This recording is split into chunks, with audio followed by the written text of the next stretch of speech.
Imagine standing in a bustling city today, people rushing by, tall buildings everywhere, and machines humming in the background. Now picture Canada in the early 1800s.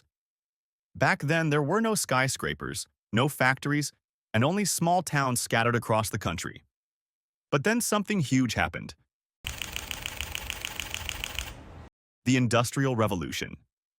This period transformed Canada from a rural place into one with growing cities, new industries, and changing ways of life. Introduction. We're going to cover three main effects of the Industrial Revolution in Canada: the growth of cities, changes in working conditions, and the effects on Indigenous and immigrant communities. Each of these areas was transformed during this time, creating a lasting impact on the country. Brought to you by Super Simple Sheets. From coast to coast, worksheets that work. Discover the full range of what we offer at supersimplesheets.com. Section 1. Growth of Urban Centers. The Industrial Revolution brought massive changes to Canada's cities. Before this time, most people lived in rural areas, farming, fishing, or logging. But with new machines and factories, jobs popped up in cities, and people started moving there in large numbers.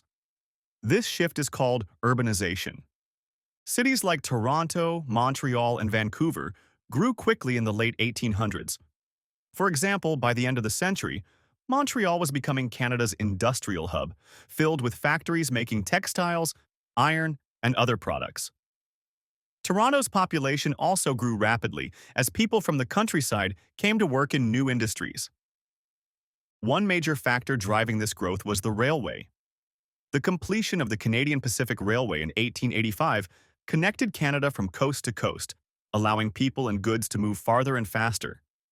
Towns sprang up along railway stations, and small cities grew as people settled near rail lines, eager to work in factories and start new lives.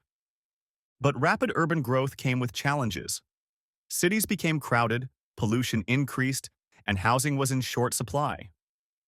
While the Industrial Revolution brought new opportunities, it also brought new problems as cities struggled to keep up. Section 2. Changes in working conditions. With the rise of factories, Canada's way of working changed completely. Before the Industrial Revolution, most people worked on farms, in small workshops, or at home. But factories created a new type of job, one that was often tough and repetitive. Factory work was not easy. People worked long hours, sometimes up to 12 hours a day, 6 days a week. Children as young as 8 or 9 worked in factories, helping to support their families. These factories were crowded, noisy, and unsafe, and accidents were common. Workers had little protection, and factory owners rarely made conditions safer.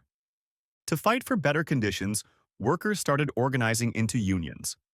Unions helped workers stand up for their rights and fought for shorter hours, better pay, and safer conditions. Strikes and protests were common, even though they were risky. Over time, these efforts led to changes in the law. By the early 1900s, laws protected workers' rights, banned child labor, and improved factory safety. Today, we benefit from these changes that were won through workers' hard efforts. Section 3. Impact on Indigenous and immigrant communities. The Industrial Revolution brought new opportunities but also challenges, especially for Indigenous and immigrant communities. For Indigenous communities, the arrival of railways, factories, and settlers disrupted their way of life. The construction of the Canadian Pacific Railway often cut through Indigenous lands without permission, taking over traditional territories and affecting hunting grounds and resources. Many Indigenous people were forced to adapt to these changes or face losing their lands. For immigrants, the Industrial Revolution brought a mix of hope and hardship.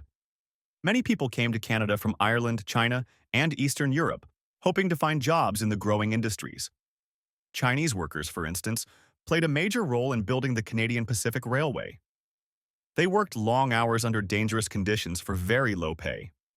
Many immigrants also found work in factories in cities like Toronto and Montreal, but they often lived in crowded housing and faced discrimination and low wages. Despite these hardships, immigrant communities started to thrive and shape Canadian society. Neighborhoods formed where people could speak their own languages, celebrate their traditions, and support each other. These communities contributed to Canada's growing diversity and economy, and many of their descendants still live in these neighborhoods today. Conclusion. The Industrial Revolution was a huge turning point in Canada's history. It took a country of small, rural communities and transformed it into one with large cities, new industries, and diverse populations. Along with these changes came big challenges like crowded cities, tough working conditions, and difficulties for Indigenous and immigrant communities. The Industrial Revolution changed how Canadians lived, worked, and connected, shaping the Canada we know today. Thanks for watching. Simplify your teaching journey with super simple sheets. Across Canada, we're known for our ready-to-use, curriculum-aligned worksheets. Dive into our educational solutions at supersimplesheets.com. Super Simple Sheets. From coast to coast, worksheets that work.